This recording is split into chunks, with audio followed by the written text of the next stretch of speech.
What's up, guys? RidaiKaist here, and today we are reacting to 3 True in the Woods Horror Stories animated.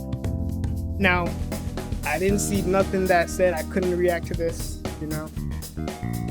But as always, the link to this video and the person that made it will be in the description. All credit goes to them. So yeah, let's see what we got in this True Horror Story animated. Let's go. I spent 8 summers working as a counselor at a wilderness camp over in Maine, and I loved every part of it. The long hikes, the canoe trips, the campfires, the smell of pine needles and sawdust. Every June, a fresh group of kids would arrive with duffel bags, bug spray, and a mixture of excitement and homesickness written all over their faces. By August, they usually left muddy, exhausted, and convinced they'd survive some grand adventure. Oh, that's and fun. sometimes they actually had. Right, part of the fun was keeping all these camp legends alive. Every camp has them, of course. Ours had stories about ghost lights on the lake, a phantom canoe that drifted through the fog, and this headless lumberjack who supposedly wandered the trails at night looking for his missing axe. All the campers loved it. We embellished details every year, of course, adding just enough mystery to keep them looking over their shoulders during nighttime hikes and stay in their bunks during sleeping hours. But I'll fully admit there was a legend we actually didn't invent. Things would disappear every single day. A shovel. Hold up. What? Let me come away from this. Let me come away from this. Things would disappear. So, a predator or pedophile. I don't know, some guy who gets freaky out for stealing stuff. Let's see what he's talking about. Would vanish from a maintenance shed. Cases of canned food would go missing from storage.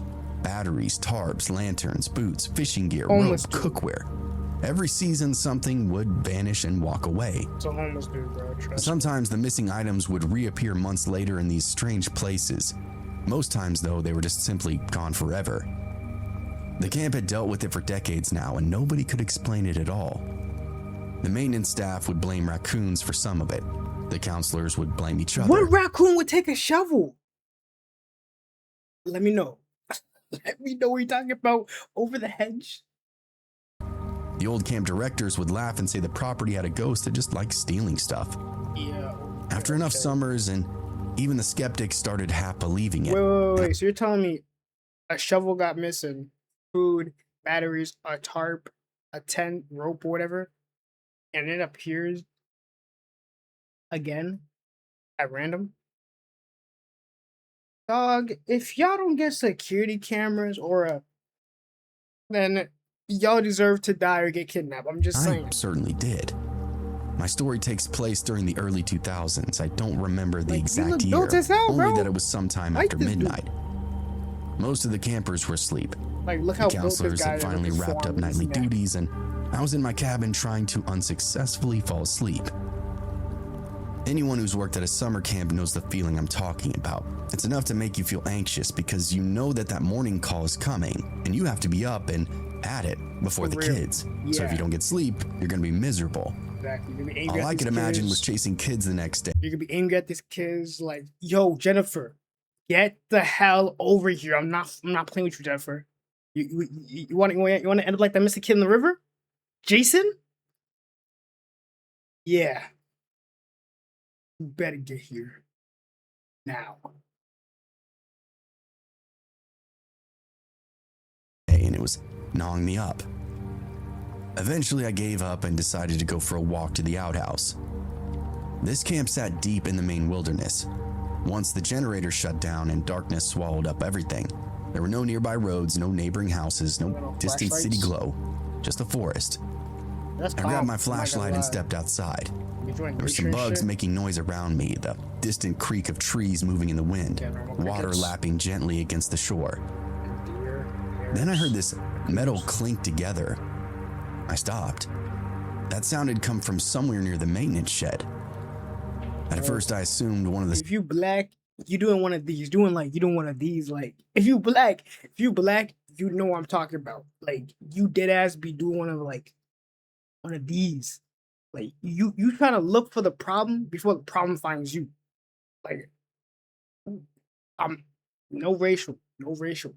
But like, what kind of white person do you see like just like stand still and doing this, bro? They'll be like, yo, Connor, let's go and figure out what that noise is.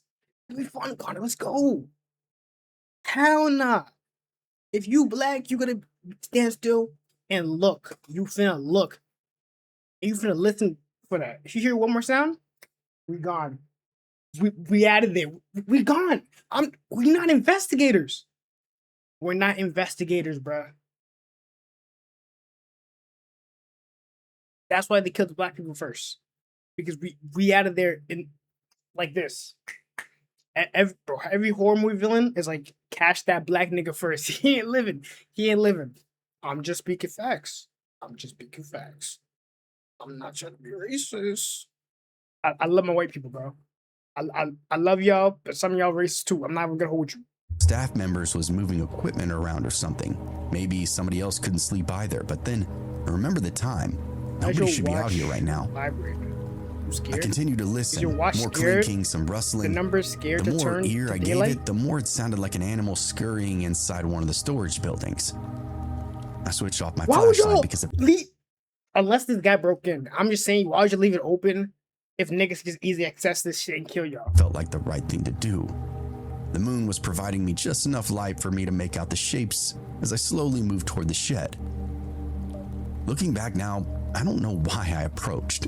Curiosity, I guess. I don't know why if it were just an animal, I'd have no problem spooking it and sending it back into the woods. I thought I was doing my job. I also thought there was a possibility that I could catch one of our staff members stealing food or something. The shed sat behind this cluster of storage buildings. As I got closer, I could see movement between them. Somebody was definitely there. You gonna go investigate? At first, I only saw a silhouette crouched behind this stack of supplies, but then the figure stood. Who's that? He was James? incredibly thin, not a typical skinny, but gaunt in this unhealthy way. His clothes hung off his frame, and his long, uneven hair blended into a patchy beard that made him look wild, untamed, like somebody who had spent years living outdoors. And he definitely didn't belong inside our camp. You good, bro? You good? He was methodically stuffing items into Wait, this so this nigga was looking at you, and now he's packing shit up? enormous canvas backpack. Lanterns, tools, food, anything he could see. For several seconds, I just simply stared at him, my brain struggling to process what I was actually seeing. We were miles from anywhere. The camp is private property. How had this man even gotten here at all? And then he looked up and saw me. What up, dude? I remember his eyes more than anything. They weren't angry, and they weren't panicked. They were calculating, as though he was instantly weighing his options and deciding what to do next. Yo, I gotta kill this nigga. For a brief moment, neither of us moved. I considered speaking, Hey, bro, you but good, no bro? words came I ain't out. got no crack. And then he lunged. I screamed. Just hit him with a right hook. To this day, I don't know whether he intended to attack me or simply just scare me away, but he exploded forward so Where suddenly. is his beard at? Where did his beard go?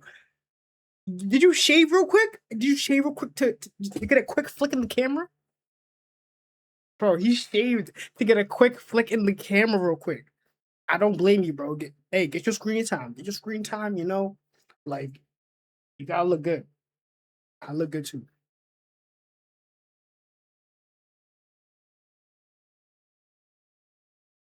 Damn, you quick with that. I lost my footing, crashed backward onto the ground. Nigga, you deserve to get slapped the fuck out of. You deserve to get slapped the fuck out of. Flashlight flew from my hand, and for one horrifying instant, all I can think was this man was about to be on top of me. Aren't you built? We just saw this guy has crazy biceps and forearms. My God, if you don't grab this dude, lift him up, shake him, and throw this dude, bro, you are the weakest link. But instead he stopped. And nigga grew his mustache and like chin beard real quick. He's like, I got my screen time, bro. I'm all set. It was almost like he changed his mind halfway through the charge. Yeah. He feigned, pivoted, and sprinted away. Not toward the road or the cabins, but straight into the woods. The speed this man had shocked me. Within seconds, he just vanished between the trees. Just saying seconds. I mean, what you think? You're gonna go into the woods in minutes? Nigga has adrenaline, buddy. Yeah, he's gonna fuck you up. I'm not gonna lie. I scrambled up to my feet and ran, and I don't remember crossing the camp. I only remember bursting into one of the staff cabins and waking everybody up. What the fuck, bro? People grabbed flashlights. The camp director got involved. Several rangers What's searched this old the nigga area, gonna do? and they were armed. Who is that nigga? They didn't find any signs of him. No campsite or shelter, no footprints anybody could confidently identify. Nothing except a few missing supplies, which some people quietly suggested I imagined seeing him steal it. A few of the staff members did believe me, and others clearly didn't. I'm quitting the next day.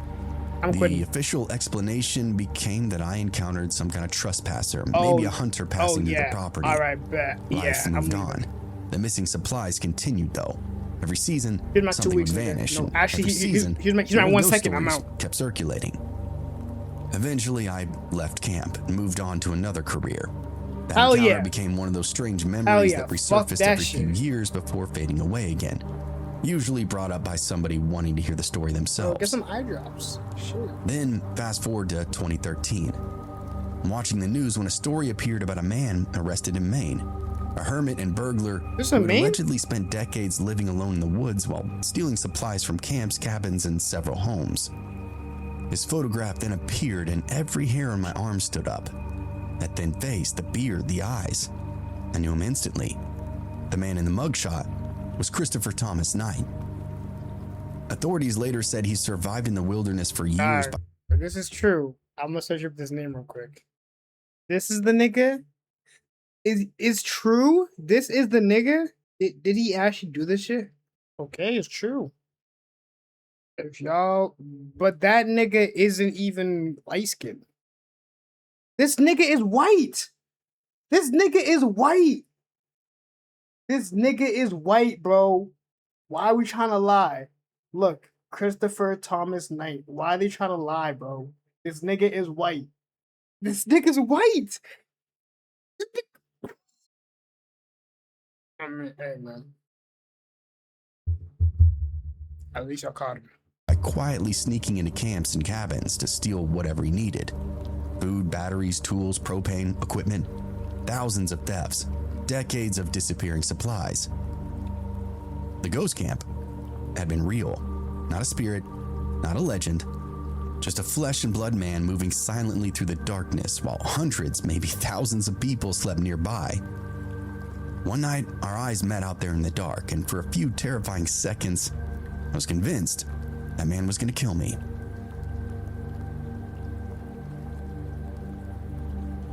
My story happened when I was 16 at a summer camp in the Colorado mountains. Now, I hated camping growing up. My parents sent me to camp every summer, and every year included at least one overnight backpacking trip off into the wilderness. Again, I hated heavy packs and the bugs, the dirt, the lack of privacy, and the certainty that some spider would end up in my sleeping bag. The only reason I was remotely excited that year was because I'd become a counselor in training. At 16, we weren't much older than the campers, but we were given enough freedom to feel like adults. There were always rumors about what happened after lights out on the camping trips. Stolen alcohol, weed, hookups, and all those other things teenagers imagine are incredibly cool. I figured camping might actually be fun with all these new twists involved. I think there were roughly 30 people on this trip, 4 counselors in training, 4 adult counselors, and around 20 campers between 13 and 14 years old. Oh, that sucks. The hike started out normally enough. The trail wound through the meadows and marshes and dense forest, while the campers laughed, complained, and talked nonstop. Several hours in, the terrain became a little steeper, and because I wasn't exactly athletic, I drifted toward the back of the group. Another counselor in training named Jordan was back there too, along with 2 campers who were struggling to keep up pace. The 4 of us would get caught up in conversation and gradually fell further behind until the main group just disappeared around this bend. Oh, hell no. Nobody was really worried. The path was pretty obvious, and we assumed we'd catch up with them eventually. About 30 minutes later, however, the forest around us changed. Healthy pines and aspens gave way to a strange section of these dead evergreens. Some appeared scorched black, while others looked as though disease had killed them. The forest now felt unnaturally quiet. And standing amongst the trees was this old decrepit cabin, abandoned, Niggas are weathered, dead by daylight. yet oddly untouched compared to the ruined landscape around it. We'd stopped to stare at it when a twig snapped behind us, and one of the campers jumped and screamed. Jordan and I laughed automatically, but the laughter vanished the second we turned around. There's a man stood on the trail behind us. He couldn't have been more than 20 feet away. He was painfully thin with this tangled black hair.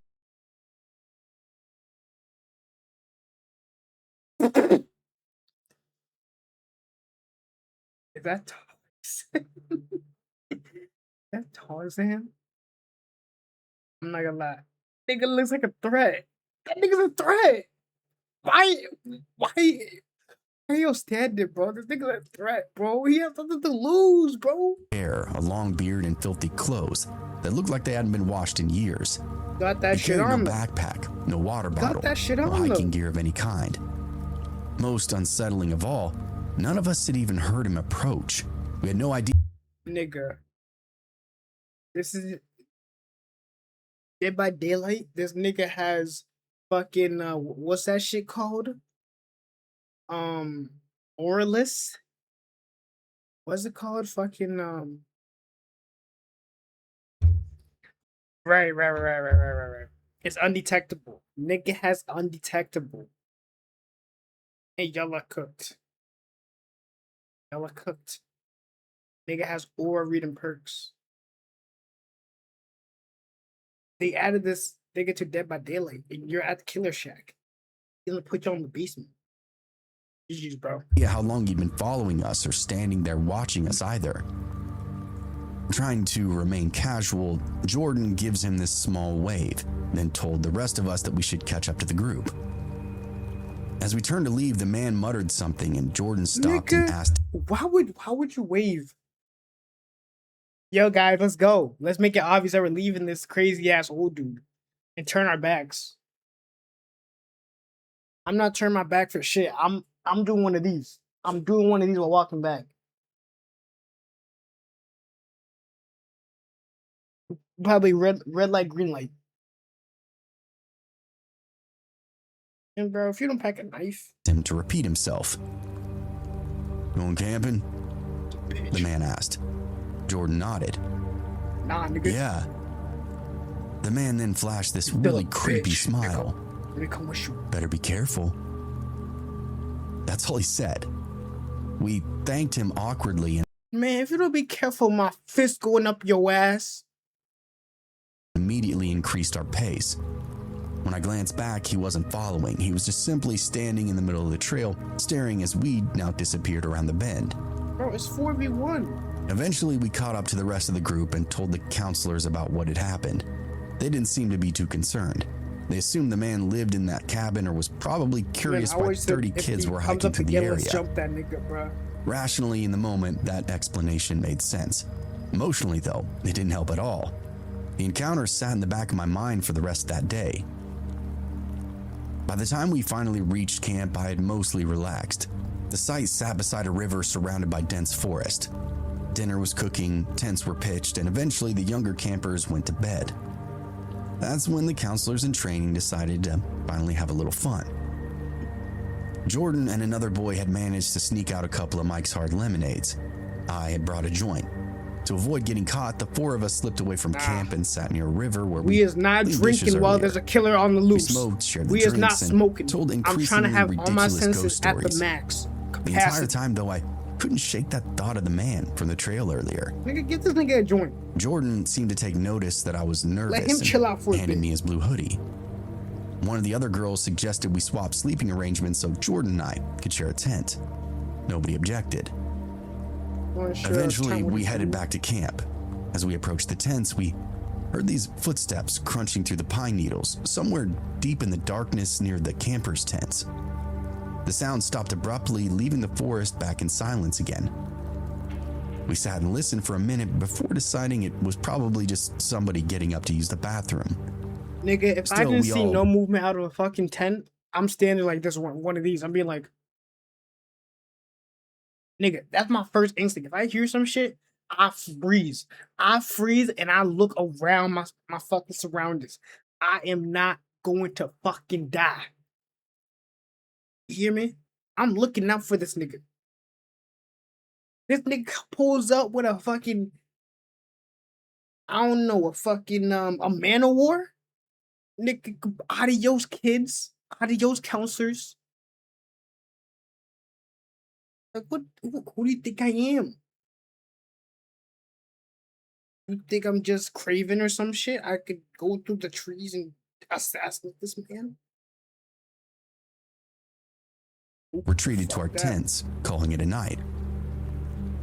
I couldn't tell you what time it was when I woke up. At first, I wasn't even sure what had disturbed me. I heard those footsteps again, but this time they were circling outside our tent. The sound was close enough that I could tell whoever it was stood only a few feet from the entrance. I'm staying in that shit. I lay perfectly still and listened as they paced back and forth. Smart. Eventually, I rolled over to wake Jordan up, only to discover his sleeping bag was empty. Relief immediately washed over me. Of course, Jordan had probably got up and gone to the bathroom. I don't give a fuck if a nigga is literally laying his balls on my face. I swear, I don't give a fuck if like someone was sleeping with me. They went out. I heard footsteps. Nigga, come back in the fucking tent while you playing games. Those footsteps outside were likely his. I relaxed and closed my eyes. After a few moments, I heard the zipper of the tent and somebody crawled inside and settled in the sleeping bag next to me, then wrapped an arm around my waist.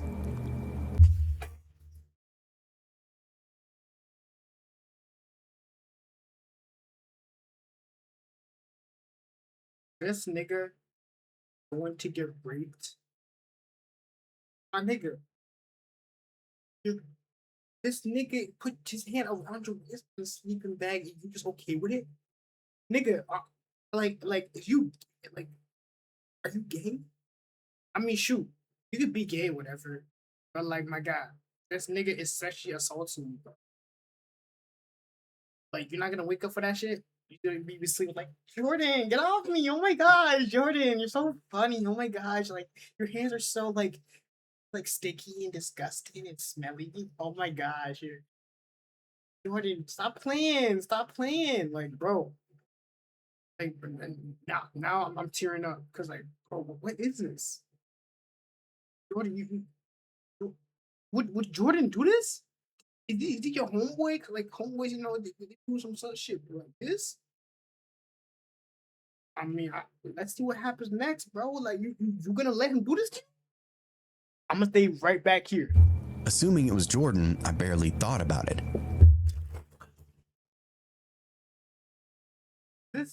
Did he just say, assuming it was Jordan, I barely thought about it?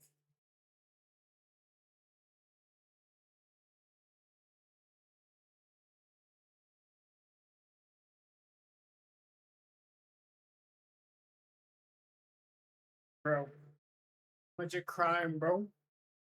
See the tears? See the tears, bro? Bro, you dead, bro. You're dead, bro. Look at that tear. Look at that tear, bro.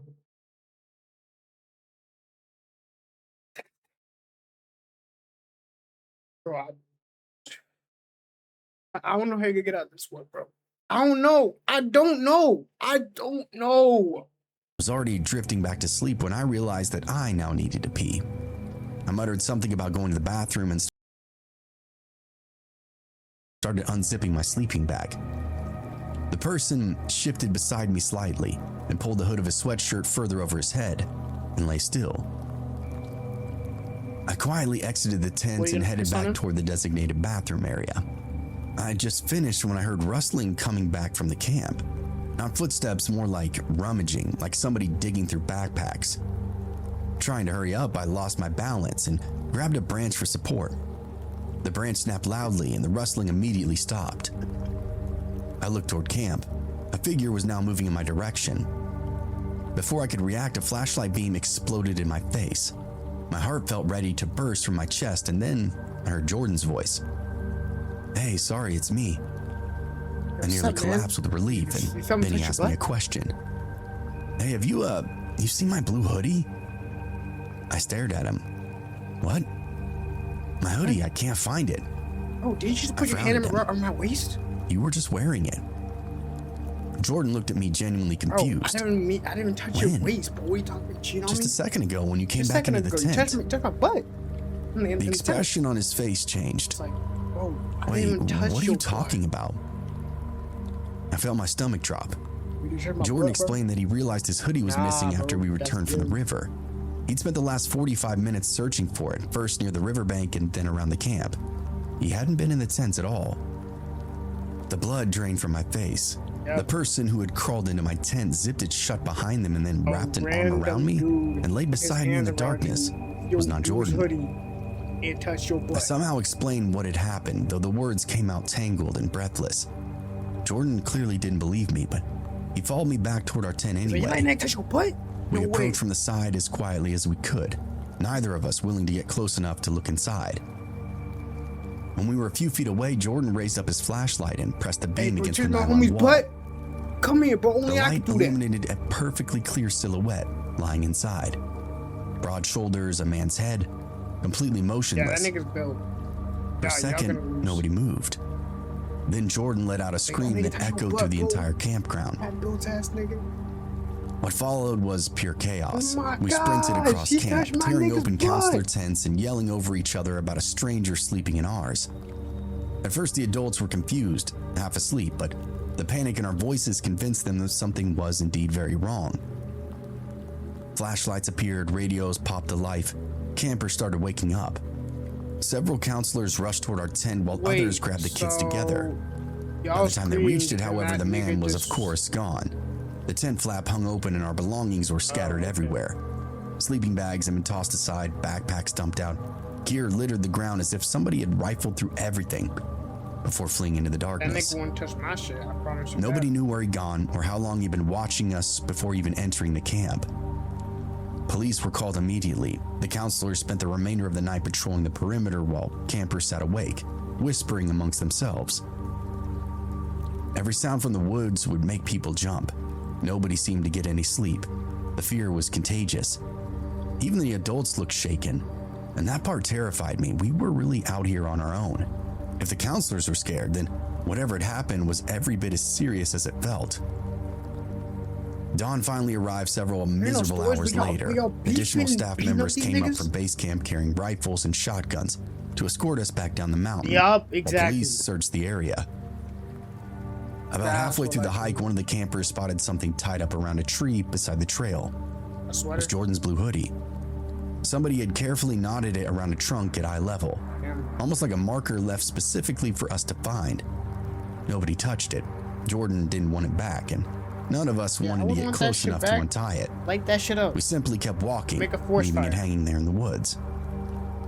When we finally arrived back at base camp, we gave a small statement to investigators, and then everybody started piling up on buses to go home. I never returned back to camp in a professional capacity. That guy out there was never found.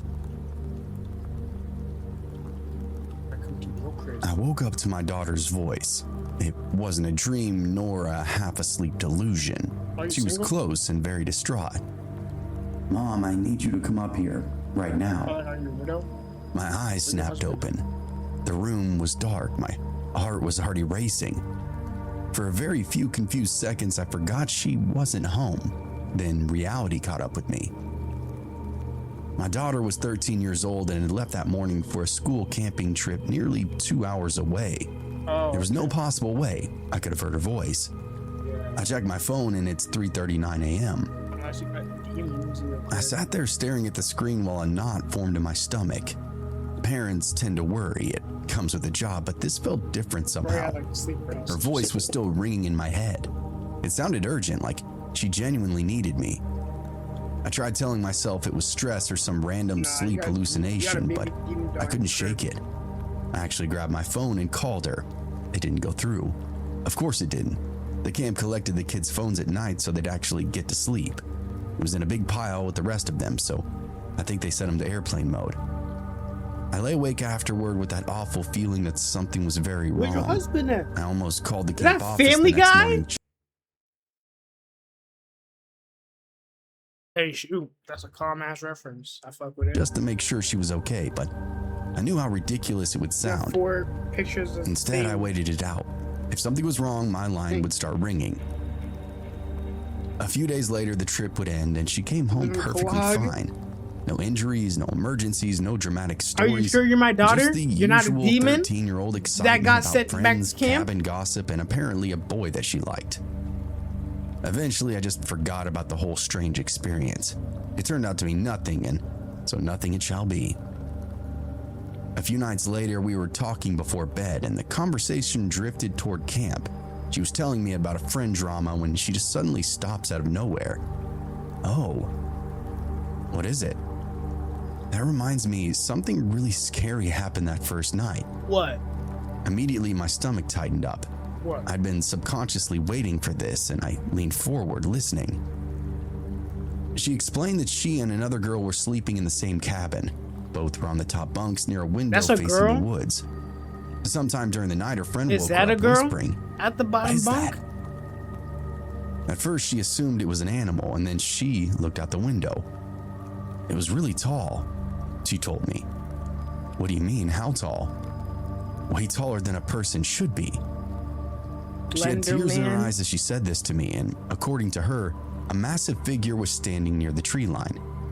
It wasn't approaching the cabin, but pacing slowly back and forth. That nigga is The moonlight Slenderman. wasn't great, but she could clearly make out the shape.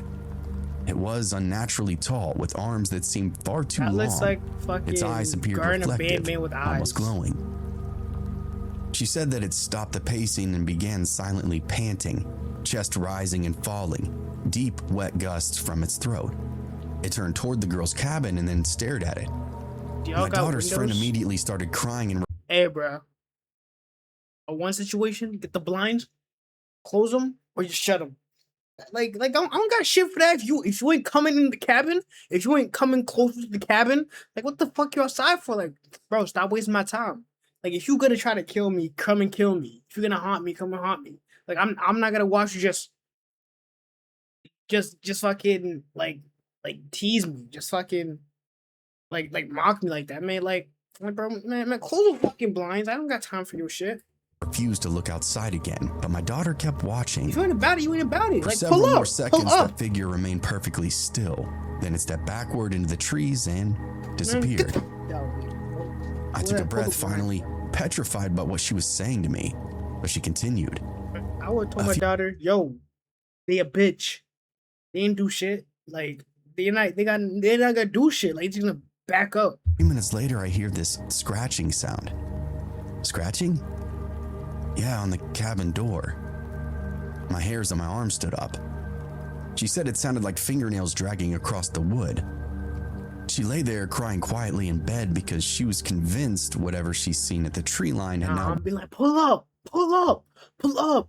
You just mocking me at this point. You teasing me. Like if you gonna kill me, kill me, kill me, kill me. I'll be waiting at the door on my phone like this. I'll be like this. I'll be like, yeah, bro, I'm not gonna hold you. If you're not gonna kill me, don't come in. Don't come in. They still gonna freaking scratch at my door. I'm gonna just be like, what was that? All I'm gonna hear is scratching. Like, yeah, that's what I thought, nigga. Don't come in unless you're gonna try to kill me. Like, I don't got time for this shit. Like, bro, be about it or go away about it. walked out of the woods and was standing outside the Goofy. cabin. You're not getting your own movie. Eventually, she fell back asleep. I shook my head. Maybe that's terrifying.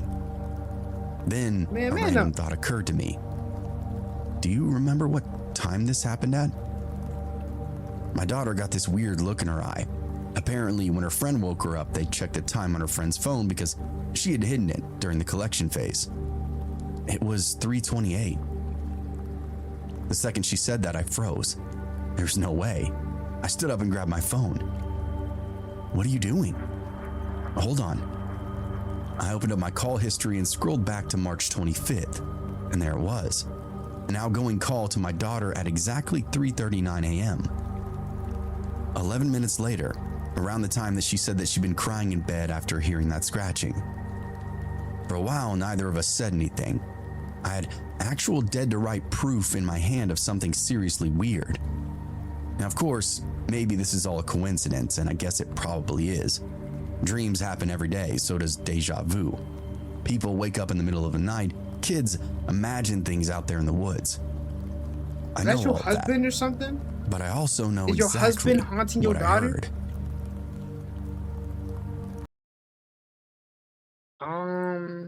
That was 3 true in the woods horror stories animated. So let me know what y'all think down in the comments. Honestly, this is good. This is good. So shout out to Mort. The channel will be in the description. Also his videos, go check him out. Looks like he makes some awesome true animated stories. But yeah, anyway guys, that was 3 true in the woods horror stories animated. If you guys liked it, make sure to hit that like button and click that subscribe button for more videos. Check out more and also his other videos in the description. And yeah, but anyways, I don't have an outro, so I'm gonna do this.